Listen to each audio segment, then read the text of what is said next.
sejam todos muito bem-vindos ao canal Estante do Inconsciente. Eu sou Luiz Fernando Caldeira e este é o programa No Divã da Estante. No programa de hoje, vamos falar sobre talvez o maior nome da psicanálise pós-Freud, que é o francês Jacques Lacan.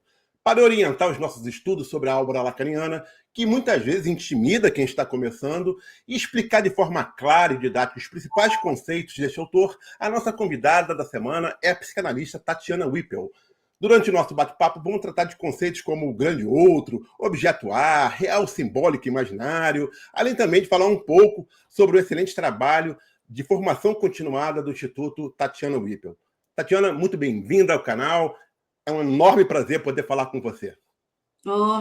Obrigada pela oportunidade. Agradeço aí o convite. Vamos conversar sobre psicanálise hoje. Com certeza, temos muito o que falar, mas antes da gente começar aqui nosso bate-papo, Tati, eu vou pedir aqui para o pessoal que está nos assistindo, né, que se inscreva no canal, caso ainda não seja um inscrito aqui no canal, deixe seu like no vídeo se gostar do vídeo, eu tenho certeza que eles vão gostar dessa entrevista, porque é um tema muito relevante, né, e também compartilhe esse vídeo aí com outras pessoas que têm interesse em aprender psicanálise, que têm interesse em aprofundar um pouquinho mais os seus conhecimentos em Lacan. Tá legal? E para quem também não nos acompanha no Instagram, o nosso endereço é @estante do inconsciente, ok? Estamos sempre ali publicando informações sobre psicanálise, né? Publicando também rios dos vídeos que a gente faz aqui, além de outros conteúdos aí de obras de psicanálise, tá ok, pessoal? Então vamos agora começar efetivamente o nosso bate-papo aqui com a Tatiana, vamos falar aqui um pouquinho sobre Lacan, né? E para abrir essa nossa conversa aqui, Tatiana, eu queria que você falasse um pouquinho sobre a importância, né, fundamental de Jacques Lacan para a história, né, e a evolução da psicanálise pós-Freud.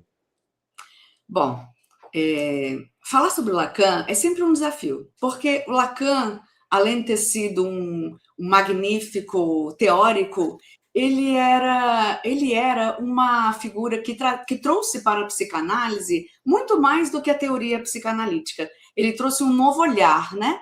Tudo começou, e é um desafio muito grande, porque o ensino do Lacan é imenso, né? Então, sempre quando a gente fala de Lacan, a gente tem que privilegiar, escolher um recorte da nossa interpretação dos anos de estudo. Então, sempre vai haver aí um resto a ser dito, e ainda bem que existe esse resto, para que a gente possa buscar sempre mais, e é sobre isso que o Lacan fundamentou a teoria psicanalítica que fala da ética do desejo. Mas vamos voltar um pouquinho, porque para falar de Lacan, na minha interpretação, a gente tem que dar o primeiro passo, que é o retorno a Freud. Então, para mim, uma das grandes contribuições que Lacan fez na teoria psicanalítica foi esse retorno. Por quê? Foi motivado devido à maneira como as pessoas estavam entendendo e praticando psicanálise na época, né, que ele começou os estudos, lá vamos supor, nos anos 30, 40, 50, ali, quando ele começou a fazer a dissertação de doutorado dele, começou a escrever os seminários. Tudo isso numa contraposição à psicologia do ego, que entendia e praticava a psicanálise como uma adaptação ao eu, como uma ortopedia, vamos dizer assim, né? Então, não estava sendo questionado, não estava colocando em prática ali, analisando a ética do seu desejo, e sim como ele deveria se portar diante das adversidades da vida, como se a gente estivesse falando de um eu fraco, de um eu forte, e o inconsciente, onde é que estava o inconsciente? Então, discordando dessa posição dos psicanalistas da época, o Lacan começou a escrever e falar, principalmente, né, porque a maioria dos textos do Lacan são falados em seminários, e ele começou, então, nessa contraposição a essa adaptação do eu e essa maneira de ver a psicanálise, não considerando o inconsciente freudiano. E foi a partir desse lugar que o Lacan começou a aparecer e criar aí toda essa revolução que eu acho que foi a entrada dele na psicanálise, né? Então, o Lacan, ele é um teórico difícil de ler, porque ele nos convoca a saber, a estudar outros campos. Ele trouxe para a psicanálise a topologia, a física, a linguística, a filosofia, a lógica, e tudo isso dando primazia ao desejo e à linguagem. Então, essa foi, para mim, a primeira, sim, a ideia mais importante que eu traria aqui, como por que estudei Lacan? Por que eu decidi estudar Lacan? Justamente porque ele fez, para mim, a diferença na teoria psicanalítica pós-Freud. E você falou uma coisa muito interessante, né? Que você disse que Lacan propõe o retorno a Freud, né? E a gente sabe que estudar Lacan, você já falou, não é fácil, né? Ele abrange aí outras ciências, né? Como você falou, a própria filosofia, né? A linguística. Mas, assim, para estudar Freud, né? Para estudar Freud, não, desculpa, para estudar Lacan, a base, a pessoa primeiro tem que ter uma base de Freud para depois ser introduzida a Lacan, né? Como é que você avalia esse percurso para estudar Lacan? Bom, é sempre muito difícil querer estar numa posição de mestre para qualquer um que esteja escutando a gente aqui, né? Eu falo da minha experiência sempre, falo da minha leitura, portanto, é sempre da minha posição que eu estou dizendo. Eu entendo, diferentemente de outros analistas que se intitulam como desambiguados, né? Eu entendo que não há como estudar Lacan sem ter estudado Freud. Por quê? Porque os desambiguados, eu quis só mencionar, porque são aqueles teóricos ou estudantes de psicanálise que não compactuam com essa ideia, que acham que a gente pode estudar Lacan sem ter estudado Freud anteriormente. Né? Essa ideia, porque para eles a psicanálise lacaniana é totalmente diversa da psicanálise freudiana. Eu até tenho algumas ideias que eu compactuo com elas, mas na fundação eu ainda fico com a interpretação de que nós precisamos ter uma base freudiana para estudar Lacan. Por que eu digo isso? Porque, inicialmente, o Lacan, ele cita Freud em inúmeros de seus escritos e seminários. Portanto, se você não leu Freud, como é que você vai compreender a que ele se refere?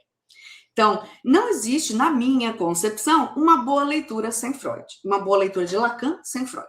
Por exemplo, o Lacan, ele cita a interpretação dos sonhos, psicopatologia da vida cotidiana, os xistes de sua relação com o inconsciente, os 3 ensaios da teoria da sexualidade, além do princípio do prazer, o eu e o id, inibição, sintoma e angústia, o caso Schreber. Todos esses textos do Freud são estudados nos seminários e nos escritos de Lacan. Portanto, como é que uma pessoa pode prescindir de ler Freud se pretende estudar Lacan? Eu não vejo muito fundamento nessa ideia. E respeito quem discorda de mim, tá tudo bem. O que importa é a gente seguir, né, o que está ali escrito ou dito nos seminários do Lacan e interpretar da melhor forma como achar possível, de acordo com a sua caminhar na teoria psicanalítica. Porque a gente não pode entender que ler Lacan é suficiente para se formar um analista. Não é bem assim, né? E também ler Lacan não é simplesmente traduzi-lo, e sim interpretá-lo, que já é uma outra coisa, né? O buraco é muito mais embaixo. A gente nunca vai saber o que exatamente o Lacan quis dizer com aquilo. Mas, à medida que a gente vai estudando, a gente vai tendo a possibilidade de conectar os pedaços, né? Desse quebra-cabeça gigantesco que foi o ensino lacaniano. E, por isso, eu não posso abrir mão de ler Freud. Na minha concepção, viu, Luiz? Lógico, lógico. Tudo que a gente está conversando aqui vai ser uma opinião sua própria, né? E as pessoas que vão avaliar ali se de fato seguem esse caminho ou não, né? Mas, Tatiana, outra coisa também assim que a gente fala, voltando a essa questão do retorno a Freud, né? De fato, Lacan consolida, expande os conceitos da psicanálise freudiana, ou ele cria uma psicanálise muito própria? Porque tem gente que acha isso, né? Que assim, ele fala sobre o retorno a Freud, mas ele, na verdade, parece que criou uma outra linhagem da psicanálise, né? Diferentemente do que efetivamente Freud propunha. Qual é a sua opinião sobre isso? Pois é. Por que não podemos pensar nas duas coisas? Ele consolidou a psicanálise freudiana nesse retorno a Freud, nos conceitos, na primazia do inconsciente, mas também expandiu com seus próprios conceitos, porque afinal ele era um teórico, né? Então, eu penso, justamente pela resposta anterior, que a gente não precisa ser tão esquizoparanoide e eleger um caminho único, né? Então, eu acho que sim, ele consolidou e expandiu os conceitos da teoria psicanalítica, principalmente com coisas que Freud não escreveu. Por exemplo, o conceito do objeto A, ainda que ele possa ter se baseado numa ideia do objeto perdido de Freud, o objeto A, ele conceitua como uma outra coisa, né? Então, depois a gente pode falar um pouquinho sobre esse objeto. E também, além disso, o conceito do RSI, por exemplo, também sinto que foi baseado na teoria freudiana, no real, simbólico e imaginário. O Freud não usou essas palavras, mas ele escreveu a teoria próxima de um lugar que não deu tempo, talvez, para ele alcançar, porque, afinal, ele morreu depois de, sei lá, 50 anos escrevendo teoria, né? Então, são conceitos que o Lacan desenvolveu, e o Lacan mesmo diz que o objeto A é o único conceito que ele verdadeiramente criou, que é dele, né? Então, entendo que não podemos nunca pensar que ninguém se apoia em ninguém na construção de uma teoria. O Freud mesmo, quando ele escreveu a Interpretação dos Sonhos, ele fez um capítulo gigantesco sobre tudo que já tinha sido escrito sobre sonhos. Então, o próprio Freud se apoiou em muitos outros e teóricos. Vamos pensar se podemos aproximar a psicanálise de um processo científico, que, na minha opinião, não se encaixa, mas a ciência se faz assim, né? A gente primeiro estuda o que foi escrito e depois propõe uma coisa nova. Eu acho que ambos podem, né, de uma certa forma, ser entendidos também como pessoas teóricas que se apoiaram em outros e, a partir desse apoio, criaram coisas novas. Ainda bem, porque assim a gente vai progredindo na teoria, construindo algo novo, né? Sem dúvida, sem dúvida. Tatiana, assim, acho que é uma dúvida muito comum dos estudantes, dos iniciantes de psicanálise, como eu e outros, né? Existe um método ou um caminho a seguir para ler Lacan? A gente já falou que é importante primeiro ler Freud, sem dúvida nenhuma, mas na hora de pegar Lacan, né, é melhor começar por um comentador ou já ir direto para os escritos e os seminários de Lacan? Mais uma vez, vou falar do que eu fiz para mim, da minha experiência, porque a pior coisa que tem é você dar uma fórmula mágica para alguém e essa fórmula não funcionar, porque ela não vai funcionar. Até porque cada um, tem as suas especificidades, né? Mas é importante a gente conhecer qual foi a sua experiência, né, que te levou exatamente a desenvolver um bom conhecimento de Lacan, que pode servir para outras pessoas, né? Uhum. Olha, o que eu recomendo até para os meus alunos que participam do Instituto? Eu recomendo a gente começar sempre estudando Freud e, a partir desses estudos de Freud, a gente já iniciar no seminário, nos escritos de Lacan, com apoio de comentadores para quem realmente é super iniciante, né? Porque os comentadores, eles facilitam o que está lá escrito, porém, eu acho importante sempre irmos na fonte de Freud, na fonte de Lacan. Só que é um caminho muito árido para se fazer sozinho. Então, o que facilita? O que para mim é o catalisador do processo de aprendizagem de psicanálise? Da teoria psicanalítica, né? Eu diria que são os estudos de grupo. Os estudos de grupo, eles permitem que você troque as suas interpretações e veja como a interpretação do outro sempre adiciona algo à sua. Então, isso também faz parte da cadeira, vamos dizer. O Freud trouxe um tripé. O Lacan adicionou a transmissão a esse tripé. Análise pessoal, supervisão, teoria psicanalítica. O Lacan propôs a transmissão como uma forma também de aprendizagem analítica, porque nós não somos todos, né? Nós não sabemos tudo. E sempre haverá alguém que pode dar um outro sentido àquela sua interpretação. Então, acho que, se você quer estudar teoria psicanalítica, você estuda Freud, estuda Lacan e estuda os comentadores em grupos de estudo, né? E esse conjunto já dá uma boa base para quem quer começar. Se você quer ser analista, você faz a sua análise pessoal e, a partir da análise pessoal, vem todo esse conjunto que a gente falou. leitura de Freud, leitura de Lacan, leitura dos comentadores, grupos de estudo. Né? Então, para ser analista, o caminho é diferente de quem quer aprender teoria psicanalítica. Né? A análise pessoal é um passo imprescindível e fundamental e inicial do caminhar de um analista. Inclusive, discutimos isso no programa anterior a esse, né, com a nossa colega Diana Luna, onde a gente falou exatamente da importância também da análise pessoal, né, para o desenvolvimento, né, do analista. Mas, Tatiana, você citou que é importante também se basear, né, tem uma base também nos comentadores. A gente tem Bruce Fink como principal comentador, e Lacan. Quais outros você pode citar?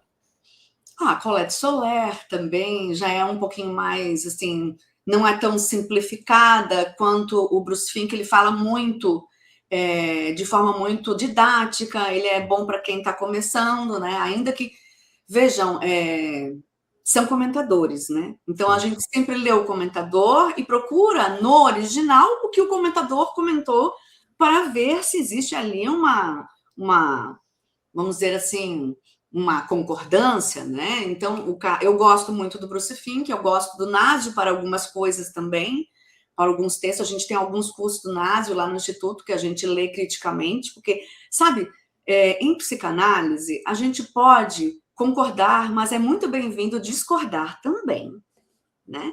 Então, a gente precisa aprender na nossa sociedade, a gente tem muito imaginário, né? Assim, uma ideia de que o outro sabe tudo, ninguém sabe tudo, e sempre podemos questionar aquilo que o outro nos traz. É claro que a gente tem esses comentadores que são mais, assim, teóricos, estudam há muitos anos e são, de uma forma, confiáveis para a gente se apoiar, né? Mas sempre questionando e sempre pensando se realmente aquilo ali é o que pode ser, pode ter outra interpretação, né? Acho que a gente tem que ter um pouco de vontade de questionar estudando psicanálise, né? Fazer sempre uma análise crítica daquilo que está lendo, né? Isso, sempre, acho muito importante, né? E também outra coisa que eu iria pontuar é sobre como estudar, né? Porque a teoria é gigantesca, e eu faço esse trabalho lá no Instituto de ler Freud cronologicamente. A gente estuda todos os textos de Freud. Atualmente, a gente está no caso Dora.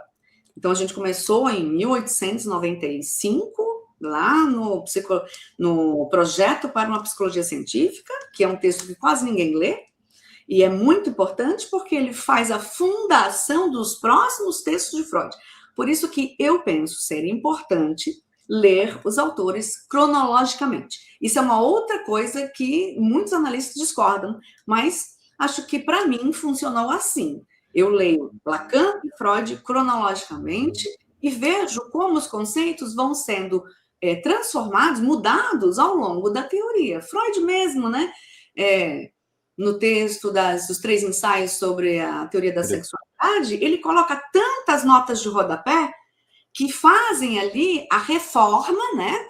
Assim, a correção de muitos das ideias que ele tinha escrito antes, que se reformularam ao longo da prática analítica dele. Então, acho que é interessante estudar cronologicamente, porque a gente vai podendo ver como os próprios conceitos vão se metamorfoseando de uma certa forma ao longo do tempo. Ainda que podemos estudar os autores pontualmente em tempos fora dessa lógica cronológica, né? Por exemplo, o nome do pai, em Lacan, ele é muito diferente em 1950, na década de 50, e depois na década de 70, que aí já não é mais nome do pai, nomes do pai. Então, a gente vai vendo, se a gente chega começando lá nos anos 70, lendo os nomes do pai de um jeito, e depois retorna, mas como é que é isso? Você tem um gap, assim, você não tem uma linearidade na teoria. Eu gosto de estudar dessa forma. Então, fica assim, a minha indicação, mas cada um faz como acha melhor, né? Com certeza. E, Tatiana, eu queria também falar com você o seguinte, quando a gente estuda psicanálise, quando a gente vai iniciar Freud, né, sempre tem aquela sugestão de muitas pessoas, também o estudo cronológico, não, mas, gente, lê os 5 ensaios desculpa, os 3 ensaios não, as 5 lições de psicanálise, né? É um texto, assim, muito importante para todo mundo que está iniciando a psicanálise ler esse texto para entender o que Freud queria explicar sobre psicanálise, né? Não sei se você concorda ou não que esse seja um texto introdutório de Freud, mas para Lacan, existiria um texto introdutório também, como muitos sugerem esse de Freud, 5 lições de psicanálise? São tantos. É muito difícil pensar porque ele não condensa os conceitos dele num texto exclusivo. É como Freud fez, por exemplo, nas conferências introdutórias, Conferências, sim. Que ele simplesmente, assim, tipo, simplesmente muito engraçado falar, né, porque são 600 páginas. Ele resumiu a teoria psicanalítica na apresentação na Universidade Americana, então ele falou sobre tudo um pouco. Então, eu não sinto em Lacan uma condensação. Então, eu indico, eu começo cronologicamente, mas assim, eu indico muito o Seminário da Carta Roubada, que fala sobre o simbólico, e eu indico também o Estádio do Espelho, que fala sobre o imaginário, para início de conversa, né? Então, acho que se a gente passar pelo Estádio do Espelho, pelo Seminário da Carta Roubada, dando ali, tendo uma ideia do imaginário, do simbólico, posteriormente, a gente vai chegar no real mais para frente na teoria, né? Então, acho que para começar, agora, na sua pergunta, eu escolheria esses dois: Seminário sobre a Carta Roubada e o Estádio do Espelho, bem iniciante. São textos super, 53, 55, se eu não me engano. Então, são super iniciais ali do ensino lacaniano. Muito bom. E, Tatiana, uma das frases mais famosas de Lacan é o inconsciente estruturado como uma linguagem, né? O que ele quer efetivamente dizer com isso, né? Como é que a linguagem opera concretamente dentro do consultório lacaniano? Bom, essa é uma pergunta que daria um seminário, né? Mas vou tentar aqui. Aliás, assim, tudo que a gente está conversando aqui, sim, eu estou pensando um pedacinho do que eu já estudei, já penso, para tentar condensar, né, numa forma muito simplificada, o que a gente estuda fora daqui e o que a gente lê por todos esses anos. Então, assim, é bom sempre pensar que há muito para se aprofundar de tudo que a gente está conversando aqui, né, Luiz? De dúvida alguma. Mas, quando a gente lê essa frase, o inconsciente estruturado como uma linguagem, é importante diferenciar uma interpretação muito comum, que seria que, então Lacan está chamando de inconsciente a linguagem? Não, né? O inconsciente, Lacan fala isso, e isso tudo é interpretação da minha estudo, dos meus estudos. Espero que muitas outras pessoas coloquem outras ideias aí. Mas o inconsciente não é uma linguagem, mas ele funciona como uma linguagem, né? O inconsciente funciona pelas relações entre os significantes, assim como a linguagem funciona pelas relações entre as palavras, né? Então, existe uma comparação. Na linguagem, a gente não pode exatamente falar como a gente quer. Existe uma estrutura, né? Inclusive, a gente não estuda na escola análise sintática, né, que é sujeito, predicado, complementos. A gente faz uma organização entre eles. O inconsciente é a mesma coisa, né? Então, tudo começou quando Freud percebeu, na teoria dos sonhos, os mecanismos de condensação e deslocamento, que para o Lacan, ele trouxe da linguística uma aproximação de condensação com a metáfora e de deslocamento com a metonímia e teorizou sobre isso. Então, quando Lacan fala sobre que o inconsciente é estruturado como uma linguagem, é exatamente uma palavra perigosa, né? Mas vamos dizer que é por esse viés de que nós temos no inconsciente, que não é algo local, não é cerebral, né? Ele existe ali na sua existência, ele existe dentro e fora de nós, na nossa relação com o grande outro, na relação com o pequeno outro, de uma forma que nós estamos sempre dizendo mais do que queremos dizer. Porque quando nós temos uma estrutura por trás dessa consciência, isso quer dizer que nós nós habitamos a linguagem, mas também somos habitados por ela. E quando somos habitados pela linguagem, o controle do que dizemos foge à consciência, foge do eu. Então, por isso que nessa marcação de inconsciente funcionando, estruturado como uma linguagem, o que o Lacan marca é o sujeito dividido, o sujeito que está para além do eu da consciência, né? O que já estava sendo muito dito ali pela psicologia do eu, né? Então, não adianta estudar os mecanismos de defesa e se posicionar diante disso. O que nós dizemos sem querer é que revela o nosso sujeito inconsciente. O que as nossas formações, né, o sonho, o tropeço, o ato falho, xixi, né, xiste, todos esses fenômenos do inconsciente demonstram que muito está para além do que está sendo dito propriamente, que existe uma enunciação além do enunciado, porque o enunciado é aquilo que está sendo dito na consciência, a enunciação é aquilo que foge ao controle do eu, que está sendo ali marcado pelo sujeito inconsciente de Lacan. E aqui a cabeça, essa é uma frase de Lacan, né, mas que poderia ter sido muito bem também colocada por Freud, né? Já a psicopatologia da vida cotidiana demonstra isso, né? Essa obra, né? Os dois conversam muito, né? Por isso Sim. que eu não consigo imaginar estudar Lacan sem ter estudado Freud antes. Para mim, as coisas andam juntas, não necessariamente que sejam a mesma coisa, porque não são, né? São maneiras de ver o fenômeno analítico diversas, né? São maneiras diversas. Mas a gente tem que respeitar o tempo também, né? O Freud era de um outro tempo, o Freud teve 50 anos de teoria, e em 50 anos não seria possível fazer tudo, porque não existe tudo para início de conversa. Né? Acho que é bem legal essa ideia de que quem conta um conto aumenta um ponto. O Lacan aumentou vários pontos, ainda bem. E assim como outros teóricos também, né? Não só Lacan. Mas acho que a beleza está aí na não eleição de um super analista, super teórico. A gente tem como ganhar em várias frentes na teoria psicanalítica. Perfeito. Tatiana, vou agora abordar aqui alguns conceitos que são pilares, né, dentro da obra lacaniana, né? Deixando aqui bem claro que a gente apenas está dando assim umas pílulas, né? Um direcionamento para que as pessoas entendam um pouquinho mais esses conceitos, né? E que vai ser necessário, obviamente, se aprofundar, como a Tatiana falou, um conceito que eu vou tocar agora aqui, que é o conceito do RSI, talvez valesse um seminário inteiro, né? Mas exatamente eu quero começar até pelo RSI, né? O real, simbólico, imaginário. Eu, como estudante, quando eu vi isso a primeira vez, falei, caramba, que coisa louca, o que é isso?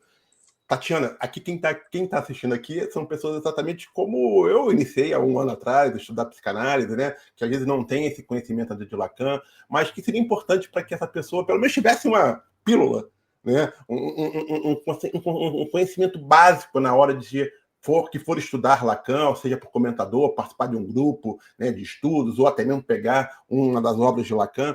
O que é o RSI? O que é o real, o que é o simbólico, o que é o imaginário, de forma, obviamente, sintética, porque isso valeria aí umas 4, 5 horas de conversa, né? Mas só para a pessoa ter uma ideia. A gente tem um curso lá no Instituto de 5 horas sobre o RSI. Então, assim, a gente pode falar aqui uma pintadinha, né? Um pedacinho do iceberg que todos podem e devem estudar, e acho que faz a diferença na posição de analista quando você está escutando alguém e tem os 3 registros RSI articulados assim na sua escuta. Bom, vamos começar. O RSI ele foi construído ao longo da teoria lacaniana, né? O Lacan começou com o imaginário nos seminários iniciais, e depois seguiu com o simbólico, e por último ficou com o real. Assim, e tudo que eu estou falando é para falar de uma forma didática, porque as coisas não acontecem primeiro imaginário, depois simbólico e depois real. A nossa realidade psíquica, ela é formada pela junção dos 3 laços, 3 elos, né, do nodeamento lá do Lacan, da teoria dos nós, que tem o laço do real, o laço do simbólico e do imaginário. Então, os 3 estão juntos, conectados. E a gente fala deles separadamente para fins didáticos, porque ele não funciona e não existe, né, separadamente. Bom, então vamos começar pelo imaginário, né? Eu indico para quem quer iniciar estudando o imaginário o estádio do espelho, que o Lacan vai explicar muitíssimo bem. O imaginário é um registro que fala das imagens, das identificações, das rivalidades com um pequeno outro e com a formação do eu. Né? Nós temos dentro do registro imaginário um conceito muito importante que é o estádio do espelho, que é quando a criancinha pequena entende que ela não é a mãe e sim é um sujeitinho, um pedacinho de carne ali, integrado nas imagens depositadas via significante, via palavra, que o grande outro nos coloca, né? Então, se a gente for pensar, o que é o eu? O eu é uma coleção de imagens, de significantes, né, carregados ali libidinalmente pelo outro, que são depositados nessa formação, e aí eu vou pensar que a Tatiana é aquela pessoa XYZ, e o Luiz é aquilo YWF. E nós temos aqui no campo do imaginário um campo diferente do simbólico, porque no imaginário nós temos as nossas certezas. E nós precisamos das certezas, porque se eu acordasse no dia seguinte esquecendo dessas certezas, eu não teria nem como saber quem sou eu. Então, o campo do imaginário é um campo importante que nos dá uma certa integridade egóica, né? O narcisismo está ali, dentro desse registro, e tantas outras, assim, colagens, né, de identificações. Já o simbólico, em contraposição, vamos pensar assim, ao imaginário, de forma para tentar explicar, né, de forma simplificada, o simbólico seria o campo onde não há essas certezas absolutas, e sim o campo das diferenças, o campo da dúvida, o campo da linguagem, da cultura, né, das leis, dos vínculos sociais, o campo do grande outro também, como aquele que nos coloca ao mesmo tempo as nossas identificações egóicas, mas ao mesmo tempo também nos revela vamos dizer assim, nos coloca numa demanda, né, de sustentar o desejo do outro, e assim a gente vai, nossa, se eu puxar isso, vai um novelo de 200 anos. Mas o simbólico, vamos pensar assim, que é o campo da linguagem, da relação com o outro, né, das nossas amplitudes. E quando a gente pensa num processo de análise, por que a gente está efetivamente no campo do simbólico? Porque num processo de análise, o analista convida o analisando a sair desse campo totalizante do imaginário, onde existem essas certezas que são quebradas pela entrada do real, né? Porque o real, vamos entrar no real agora. O real seria aquilo que a gente não consegue representar, não consegue simbolizar, não consegue falar. Ele é o impossível, né? Aquilo que não se explica e que desorganiza a nossa vida. Por exemplo, uma perda muito importante, de repente, uma coisa que você não tem palavras. Quando você, uma boa exemplo do real seria assim, gente, eu não sabia o que falar, eu fiquei estática, eu não tinha palavras. Exatamente essa entrada do real, aquilo que não é simbolizado, aquilo que está para além da linguagem e que sempre vai haver uma rachadura nesse registro do imaginário, porque o registro do imaginário é um registro rígido, e a vida não é rígida, né? Nós sempre temos entradas daquilo que não podemos prever, vamos pensar assim. Então, o real seria aquilo, né, que está todo dia acontecendo na nossa vida, que a gente tenta, como um neurótico, por exemplo, de segurar as pontas, de fechar as possibilidades do real entrar, e sempre somos frustrados, porque o real sempre se impõe, né? E quando não está simbolizado, volta via corpo, né, via imaginário, e volta com muita violência, né? Porque como na nossa sociedade a gente tem pouca simbolização atualmente, a gente está muito no campo da imaginarização, né? Tanto que a gente só quer, por exemplo, a dificuldade de ler muito, de estudar, porque tudo isso está no campo do simbólico, né? A gente busca as certezas, eu quero aquele cara, aquele guru, esqueci o nome. Isso, coach que me diz o que eu tenho que fazer, ele está no campo do imaginário, porque ele sabe que 10 passos para ser feliz. Então, se eu seguir esses 10 passos, eu vou ser feliz. Aí você segue os passos e agora não sou feliz? Sim, porque não existe. Essa fixação é imaginária, é uma ilusão. E nós adoramos uma ilusão, né? Só que a ilusão tem data de validade. E quem é que faz a sutura, vamos dizer assim, quando o real irrompe? O real vem e diz assim, não, você estudou 20 anos para ser analista, você ainda não é a melhor analista do mundo. E jamais será, porque não existe isso, esse conceito é imaginário. Então, o real vem e mostra para você que você não é aquilo tudo que você achava que era. E o simbólico é que faz a sutura, vamos dizer assim, a costura entre aquilo que eu queria ser e aquilo que eu não sou, que é mostrado pelo real. Então, nós estamos sempre buscando, de uma certa forma, nessa analogia que eu tentei fazer aqui para explicar o RSI, usando o simbólico como um band-aid, assim, vamos dizer assim, a costura, não um band-aid, né? Porque o band-aid é imaginário. Você tapa a ferida continua ali. Precisa de linha e agulha. E a linha e a agulha seria o nosso simbólico, mostrando que existe uma outra maneira de ver a situação e pode ser diferente e também não promete nenhuma solução, porque sempre vai haver a entrada do real e sempre vai ser necessário suturar novamente. E a vida segue. À medida que a gente vai rasgando o imaginário, o real rasgando o imaginário e a gente suturando com o simbólico. Agora, imagina você, uma pessoa que não tem acesso a esse simbólico de forma assim, vamos dizer, suficientemente boa, como diria o Winnicott, o sofrimento é muito grande. No caso das psicoses, a gente tem a formação do delírio como uma forma de compensar a falta desse simbólico, né? Mas vamos falar de neuróticos, seria muito triste, assim, é muito triste viver sem o simbólico, porque não há outra alternativa. O real sempre vai romper o imaginário. Sempre vamos entender que é uma ilusão que a gente vê. Por exemplo, em casos, em clínica, a pessoa fala, eu achei que fosse a pessoa da minha vida, né? E aí eu vejo que não é. Sim, porque o que a gente constrói em fantasia, no mundo da neurose, é uma imagem, uma ilusão. À medida que você vai se aproximando da pessoa, estou falando em relações aqui pessoais, né? Eu ouço muito na clínica, você vê que aquela pessoa não é exatamente o que você havia construído em fantasia. Idealizado, né? Então, porque o campo do imaginário é pura idealização. Todos os ideais estão ali no campo do imaginário. Então, à medida que você enxerga, né, quando você vai mais perto e vê as fissuras, né, de que aquilo não era o que você imaginava, ou você joga fora, o que a maioria está fazendo hoje joga fora e cria uma outra imaginação, uma outra imagem, uma outra ilusão sobre outra pessoa, e inevitavelmente vai vir a rachadura e vai jogar fora de novo. Então, a gente está sempre assim, numa compulsão, vamos dizer Freud, né? A buscar uma idealização, uma coisa ideal que não existe. Então, não é mais fácil a gente usar o nosso simbólico, olhar os vários vieses que existem daquela mesma coisa e mudar a nossa posição subjetiva?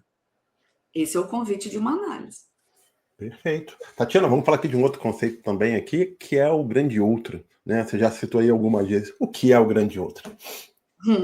Vamos tentar pensar algumas ideias aqui. Bom, o grande outro, a gente poderia pensar, não é uma pessoa, mas pode ser representado por ela, né? Então, o grande outro pode ser, para início de conversa, quando a gente está lá, o bebezinho, o bolinho de carne, a gente precisa se relacionar com outra pessoa, porque o bebê que não é desejado em 2 horas, 3 horas, ele morre, né? Então, nós temos sempre uma relação ali necessária entre o campo da necessidade, né, que nós temos nossas necessidades físicas, biológicas, com o campo de uma certa demanda que seria dada por esse grande outro aí, né? Então, vamos com calma, porque os conceitos vão se imbricando e daqui a pouco a gente deu um laço muito grande. Sim. Vamos ficar no grande outro. Bom, então esse grande outro é uma figura de autoridade, é uma figura, pode ser os pais, instituições, religião, qualquer tipo de autoridade. A própria cultura. Como? A cultura, a civilização. Isso, claro, tudo que está no campo da linguagem, que é ali, linguagem, inconsciente, cultura, estamos mais ou menos falando sobre a mesma coisa, né? Então, o grande outro é uma entidade, vamos dizer assim, vamos simplificar, sob a qual você tem um processo que o Lacan chama de alienação. Você se aliena ao grande outro, assim como você se aliena à linguagem, né? Eu preciso da linguagem para me comunicar. Não posso, aqui no Brasil, falar japonês com as pessoas ao meu redor que ninguém vai me entender. Só os que estudam japonês. Mas, enfim, vamos supor que eu preciso, então, me alienar a esse outro que, no início, poderia, assim, a gente tem vários pequenos outros ao nosso redor, mas esse grande outro é aquele que me dá os significantes, é aquele que é o tesouro dos significantes para mim, e ele me dá a possibilidade de conviver dentro do simbólico, imaginariamente primeiro, né? Aquilo que é tudo para mim, tanto que no estado de espelho a criança não sabe o que ela é, o que é a mãe, para ela é uma coisa só. Então, esse grande outro é essa figura de autoridade com a qual eu me alieno, e a partir dessa alienação com esse grande outro, eu parto a entender que o desejo do grande outro é o meu. E o eu seria também um espelhamento desse grande outro. Né? Então, por isso tem uma frase, o eu é o outro, né? Que a gente não pode ler as frases de Lacan e entender como se não tivesse estudado, porque aí dá nó, não é bem isso, né? Nesse sentido que o eu é uma representação de um suposto desejo do grande outro, o qual a gente não sabe o que é, né? E nunca saberá, nem ele sabe. E por isso que o Lacan depois fala que não existe grande outro de grande outro, que é uma outra coisa.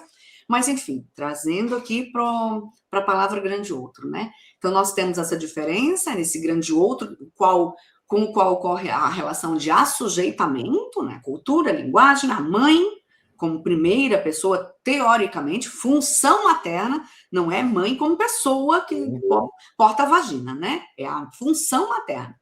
Então, nós temos esses lugares para o grande outro. E o pequeno outro, se a gente fosse fazer uma diferença, aí estaria no campo, né, do imaginário, na relação de rivalidade. O Lacan tem um esquema muito interessante, que é muito bom para quem está iniciando, que é o esquema L. No esquema L, ele faz os posicionamentos ali do grande outro, do sujeito barrado, do pequeno outro, e você vai ver no esquema L que tem um eixo que é contínuo, porque o imaginário ele não tem dúvidas, vamos dizer assim, então ele é rígido, é uma linha contínua, enquanto que o tracejado é do simbólico, que comporta intervalos entre os traços e é onde o sujeito emerge, né? Então, o grande outro, o pequeno outro, está nessa relação aqui de rivalidade. Por isso que, se o analista se torna um pequeno outro, quando não há uma relação, né, de grande outro, né, primeiramente, né, existe uma relação de pequeno outro com o seu analista, não é possível uma análise, porque com o grande outro sobra rivalidade, né? Então, quando acontece isso? Quando o analista vira amigo, por exemplo, né? Quando o analista ocupa um lugar que não é de analista, ele cria uma condição para que haja ali uma rivalização entre o analisando e o analista, portanto, o grande outro se perde, e não havendo uma posição de grande outro, eu também não vou entrar na transferência, porque fica só uma transferência de rivalidade, né? Mas a posição privilegiada do analista como aquele que sabe sobre mim, que é uma posição transferencial, mas é também uma ilusão, mas o analista não fala isso, obviamente, para poder manejar a transferência, né? Então, é uma posição muito perigosa para o analista, essa de pequeno outro, porque consequências virão para que o processo de análise não se assente, né? Não aconteça. É uma posição muito típica entre irmãos, por exemplo, né? O pequeno outro e o grande outro, mãe e pai. Se a gente pudesse simplificar na família, seria esse lugar. Algumas famílias têm uma organização diferente, né? Lógico. Porque isso vamos pensar que é um complexo de Édipo de Freud da época, né? Onde tem a mãe e como grande outro, o pai como grande outro, o irmãozinho ali como pequeno outro, né? Um triângulo edípico. Mas eu acho que eu consegui dar alguma ideia sobre o que é esse grande outro. Com certeza, e muito excelente, já explicou muito bem esse conceito. E agora, um outro conceito que eu gostaria que você explicasse também, de forma obviamente reduzida, né? Mas para dar um conhecimento básico para quem quer se aprofundar no estudo da psicanálise lacaniana, é o conceito de objeto A. Esse, para mim, talvez seja um dos mais complexos, né? Talvez você gastaria realmente muito tempo para explicar. Mas de forma sintética, né? Para que a pessoa tenha apenas uma introdução, o que é o objeto A? Eu poderia brincar, porque eu acho que é muito gostoso brincar com psicanálise, né? Sim. Eu acho que a gente poderia pensar que objeto A não existe. Vamos falar sobre esse conceito de outra forma. O Lacan, eu vou começar com Freud. O Freud falava muito de um objeto perdido, que o sujeito sempre queria voltar para o encontro com o objeto, né? Que um dia ele encontrou com a primeira mamada, etc. O Lacan, ao invés de falar o objeto como um objeto perdido, para o Lacan, o objeto é um objeto inexistente, um objeto em delírio, um objeto construído, né? Por que eu concordo com Lacan nesse sentido? Porque o objeto, ele não é um objeto, ele não pode ser nomeado. Primeiro porque ele está no nó borromeano, ele está entre o R, o S e o I. Se você for lá no Google e botar nó borromeano Lacan, aí vai aparecer os 3 registros, R, o S e o I, e o objeto A está bem no meio, na intersecção, lembrando matemática da 5ª série, na intersecção entre os 3 registros. Então, ele tem a composição de real, de simbólico e de imaginário. Se ele tem uma composição do real, já não pode ser nomeado. Então, o objeto A não é algo que eu possa dizer sobre ele, mas eu posso tentar chegar nele simbolicamente e dizer o que eu acho que é imaginariamente. Então, veja como a gente tem os 3 registros aí, né? Eu acho que o meu objeto A é ser, por exemplo, sei lá, repórter internacional, né? Correspondente, como era o meu desejo quando eu era criança. Eu queria ser correspondente internacional. Esse seria o meu objeto A. Estudei, cheguei lá, não era isso. Agora eu sou correspondente, eu não estou feliz, a minha vida não é o melhor dos mundos. Então, o objeto A, ele tem essa propriedade de deslocamento para Freud e de metonímia para Lacan. Ele desliza, assim como o desejo desliza. E desliza por quê? Porque ele é um enigma. Um enigma de tanto o objeto A quanto o desejo, né? São enigmas que se formaram lá na construção, na relação com o grande outro. Na demanda do grande outro, que a gente também achava que sabia, né? Aí depois vem a Freud, a frase famosa do Lacan, que voi, que queres, né? Que um dia a gente chega lá, numa outra entrevista, quem sabe? Sim, com certeza. E não tem resposta. Não temos resposta nem para saber quem é o objeto A, porque ele desliza, né? Não é um objeto que satisfaz o desejo, não existe nada que satisfaça o nosso desejo, porque o desejo é metonímico, ele desliza, ele muda, justamente porque ele é uma incógnita, não se sabe o que é, mas é um objeto que faz o desejo continuar desejando. Essa é a beleza do conceito do objeto A. É a causa do desejo. É a causa do desejo, é o objeto causa de desejo. Né? Perfeito. Então, falar sobre o objeto A é falar sobre o desejo. E eu acho que essa tópica de falar sobre o desejo é o que a gente faz no processo analítico. A gente não fala sobre, mas por que você não está feliz agora que você conseguiu aquele emprego, aquela pessoa, etc. Né? Nós não somos felizes porque não somos programados para ser felizes. E essa programação não é uma programação linguística, né? É uma programação estrutural. Nós não temos estrutura para ser felizes, para sermos felizes, né? Por quê? Porque nessa estrutura, que funciona como uma linguagem, que a gente chama de inconsciente, existe uma coisa magnífica e belíssima que chama falta. E é na falta, que também está ali, inscrita no objeto A falta é o que faz o objeto ser deslizante, metonímico e, portanto, um baita ponto de interrogação na nossa vida, que os neuróticos brigam para saber o que é, e quando eles sossegarem dessa busca incessante, né, de que nós precisamos saber o que é, e ao invés disso, curtir a vida como ela é, nas suas faltas, eu acho que a gente poderia ser menos infeliz. Não vou dizer que a gente vai ser feliz, porque isso eu não acredito, mas eu acredito que a gente possa ser menos angustiado, né? Então, falando sobre o objeto A, veja como eu sempre brinco com os meus alunos que a psicanálise é como um universo.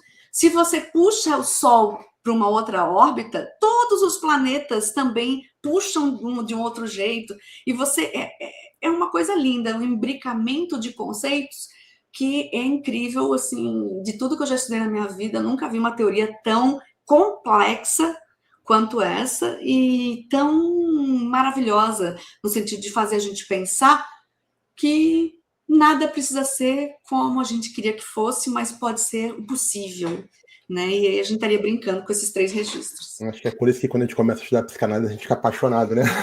Você Não vai tem criando. volta! Não tem volta. Exatamente. Tatiana, outro conceito também, acho que um tanto quanto complexo, acho que eu queria que também você pudesse explicar de forma didática e simples, mas não simplista, obviamente, né? É o conceito de gozo. O que é esse conceito de gozo, né? É complicado, eu sei que é complicado, né? Mas se você pudesse tentar explicar de uma forma didática, simples, né? Obviamente rápida, né? Mas sem ser simplista, o que é esse conceito? Olha, eu diria que é, entre aspas, um pecado falar de gozo em minutos, né? Sim. Mas, como a gente está aqui tendo uma conversa informal, eu me arrisco. O gozo é um conceito lacaniano muito importante e complexo por demais. Ele atravessa a teoria do Lacan, né? Basicamente toda a teoria, e vai mudando também de forma, vamos dizer assim, ao longo da teoria. Mas eu vou fazer um pensamento aqui com Freud, para que a gente possa alcançar a maioria das pessoas que estão escutando, que estão iniciando a caminhada, né? Na teoria psicanalítica. Bom, eu diria que Freud, lá no princípio, para além do princípio do prazer, o Freud teorizou que existe algo na gente, no ser humano, sapiens, que não é simplesmente satisfação. Porque, por mais que o Freud buscasse a remissão dos sintomas, algo restava. E o Gozo fala muito desse resto, né? Então, algo restava de uma satisfação que não, de um sintoma que voltava de outro jeito. Então, e outra coisa também, o Freud teorizou um conceito importantíssimo que o Lacan também se apropriou e escreveu muito em cima, que é a da repetição. Então, a gente está falando aqui de satisfação mais repetição.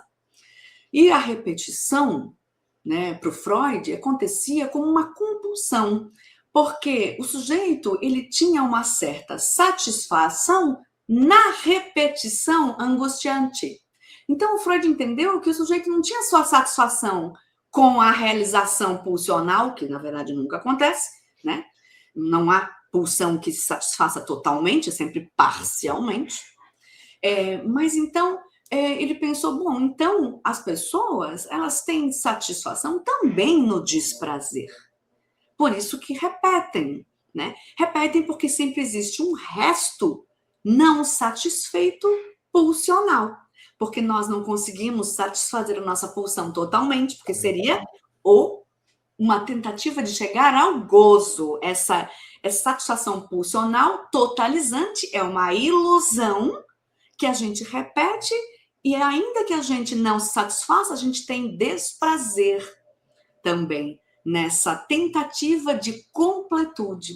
Então, o gozo poderia ser entendido como essa repetição da cadeia significante, vamos pensar assim sempre, né? Na repetição que está ali na estrutura do sujeito, de repetir, porque nessa repetição eu tenho um desprazer que me satisfaz também. Né? Então, eu estou falando de gozo, estou falando de repetição, estou falando de busca de satisfação total, porque o gozo se coloca sempre numa ilusão de completude, né? Numa ilusão de que seria possível ter essa descarga pulsional total. Né? Como também a gente poderia pensar, e isso num outro momento, a gente poderia pensar no gozo fálico, no mais de gozar, no gozo do outro. Então, são todas as propriedades da teoria lacaniana do gozo, que a gente tem um curso até no Instituto sobre isso. E podemos pensar que esse mais gozar impulsiona o sujeito a repetir para que chegue numa certa totalidade da demanda do outro, como a gente pudesse satisfazer o outro, satisfazendo o outro, satisfazemos a nós nessa ilusão de ser amado, porque a demanda é sempre uma demanda de amor, né? Então, veja, como a gente repete nesse lugar que é vazio de significantes, eu não sei o que é o gozo, mas eu sei que ele se mantém como uma forma de masoquismo, vamos pensar assim, num dos aspectos, porque o que está articulando o gozo na pessoa? Essa é a função do analista de moderador de gozo. O analista, como balizador do gozo, é aquele que pergunta, implica no analisando e faz ele se ouvir por que ele repete, o que está por trás dessa repetição, né?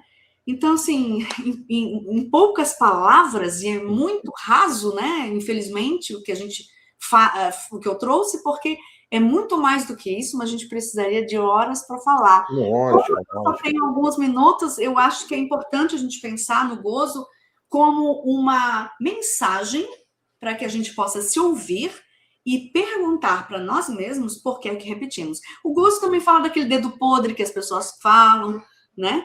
Então, tudo isso é uma forma de repetição pulsional e que dá um desprazer, que satisfaz o analisando. A grande pergunta é, como é que eu posso me satisfazer com desprazer, né? sem dúvida. A gente teria aqui, muito mais para perguntar para a Tatiana, mas a gente já está aqui também estourando o nosso horário já, né? Tatiana, já ter a oportunidade de conversar certamente outras vezes, né? Vamos aqui falar só um pouquinho do seu instituto, né? Você tem o Instituto Tatiana Whipple, né? O que você propõe com esse instituto? Como é que faz para se tornar um aluno seu do instituto? E o que faz efetivamente no instituto, né? O Instituto foi uma ideia que foi criada pela insistência de estudar psicanálise com outras pessoas, né? Então, eu sou professora de formação, né? E tenho mestrado em cognição, e foi daí que a psicanálise surgiu. E a partir desse lugar que eu estudei, e depois me formei em psicologia também, foi tudo um passo atrás do outro, né? E a partir desse lugar de querer saber, né? De querer saber mais sobre a teoria de Freud, assim, eu fui construindo com algumas pessoas grupos de estudo, cursos depois, e tudo isso foi acumulando, e eu pensei, o que eu vou fazer com isso tudo? Então, eu ouvi também pessoas falando, por que você não monta um instituto? E foi a partir dessa ideia que eu montei e criei, assim, um lugar, como tantos outros existem por aí, em que a gente faz psicanálise séria, psicanálise sem atalhos, sabe? Porque a maioria das pessoas gostam de um atalho, Isso né? é importante, exatamente. Uma psicanálise sem atalhos, uma psicanálise dura no sentido, assim, de que a gente precisa lidar com árido, e até uma ideia, assim, as pessoas perguntam, eu não gosto de estudar Lacan porque é muito difícil. Pois é, a gente tem que lidar com aquilo que é difícil, a gente tem que lidar com aquilo que a gente não compreende de primeira mão. Então, foi uma tentativa de juntar gente desejante e aconteceu, está dando certo, estou muito feliz, assim, em ter várias pessoas que gostam de estudar psicanálise de forma sem pressa, né, e sem nenhuma prerrogativa de se tornar analista a partir dos cursos. Eu sempre falo que a teoria psicanalítica que a gente faz junto, os estudos, são um pedacinho da cadeira ali da psicanálise, precisa muito da análise pessoal, da supervisão, nós temos também grupo de supervisão, e estamos juntos há 2 anos e meio, estudando no instituto, né? Obviamente, anteriormente já tinham outros cursos, mas estamos ali falando sobre todos esses conceitos que a gente falou hoje. Nós temos curso lá no Instituto, né? Principalmente sobre o sujeito, para Lacan, neurose obsessiva. Nós temos um curso sobre complexo de Édipo, bem extenso, quase 25 aulas.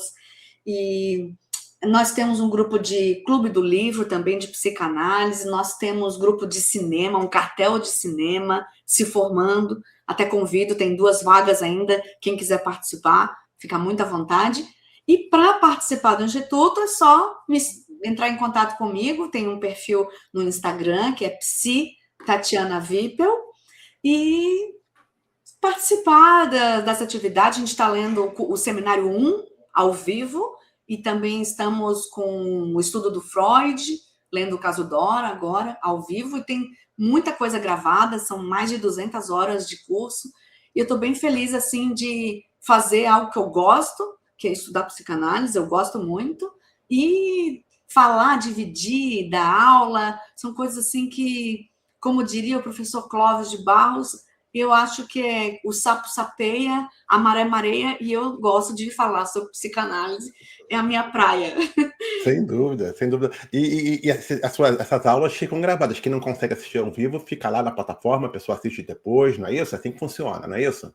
Isso, todo gravado, Tudo e gravado. para quem quiser assistir, tá sempre lá. Eu sei que muita gente ou mora fora, ou não pode assistir durante o horário de trabalho, né? Exatamente. Mas tem os grupos de discussão e tem as aulas gravadas ali para quem quiser participar. Show de bola.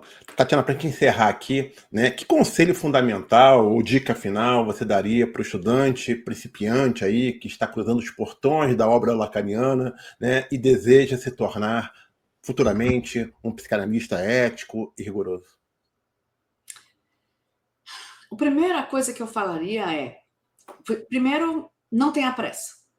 Não tenha pressa de viver, não tenha pressa de estudar, não faça para ganhar dinheiro, porque essa é uma via perigosíssima. O dinheiro vem como um bônus, não é a primeira coisa que acontece na vida de um analista, né? Então, eu acho importante dizer isso, porque a maioria quer sair de uma profissão para ser analista e acha que vai virar um analista midiático em 6 meses. Isso não existe, né? Então, a vida de um analista é uma vida de bastante esforço, de muito estudo, de muita leitura, de muita coragem para poder fazer uma análise pessoal de qualidade, né? Para que isso venha a ser o estofo de uma função de analista. Então, quem não faz análise pessoal não deveria estar na posição de analista, na minha opinião, né? E o estudo teórico é árido, mas é muito bom, é reconfortante uma outra forma de pensar sobre o mundo que não seja só aquela que lhe foi apresentada pelo grande outro, né? A psicanálise, ela tem, na minha opinião, o poder de te dar mais repertório subjetivo para viver a vida de uma forma menos angustiada, ainda que a gente sempre está angustiado, né? Mas faz parte da vida, a angústia faz parte da vida. E aos estudantes de psicanálise, eu desejo, né, como se fosse possível, né, eu espero muita vontade de estudar, muita vontade de aprender e lidar com aquilo que não é possível ainda, mas que um dia pode ser. Sensacional, sensacional. Essa entrevista aqui foi maravilhosa. A Tatiana aí conseguiu, né, em pouco tempo, né, colocar aqui para gente diversos conceitos fundamentais da obra de Lacan. Obviamente, nada do que a gente falou aqui se esgota, né? Muito pelo contrário, são apenas pílulas, né, Tatiana? Né? Para que a pessoa tenha um interesse efetivamente de agora mergulhar fundo, né, no estudo de Lacan, não só de Lacan, mas de Freud e de outros também, outros autores aí da psicanálise. Tatiana, muito obrigado aí por sua clareza, sua generosidade, de estar aqui participando e prestigiando o canal Estante do Inconsciente. Fica aqui o convite para você voltar em uma outra oportunidade para a gente falar mais sobre psicanálise, né? E desbravar aí essa área que tem muita coisa para ser abordada, né? Muito, é infinito. Luiz, muito obrigada pelo convite, pela participação. Acho que isso só agrega a nossa comunidade psicanalítica e faz a gente querer mais, né? Eu acho que é importante querer estudar mais, saber mais, ainda que a gente nunca alcance uma totalidade. Perfeito, exatamente. Quero também agradecer a todos que acompanharam até aqui e novamente solicitar que você se inscreva no canal, deixe um like, ative um sininho, compartilhe esse vídeo aí com todos os colegas que estão estudando psicanálise. E para conhecer mais o trabalho também da nossa entrevistada, eu vou deixar aqui na descrição do vídeo, no primeiro comentário, o link para o Instagram da Tatiana, que você vai ter acesso lá ao link também, né, do Instituto Tatiana Whitman. Correto? Pessoal, obrigado a todos. Um grande abraço e até a próxima. Valeu! Tchau, tchau! Tchau.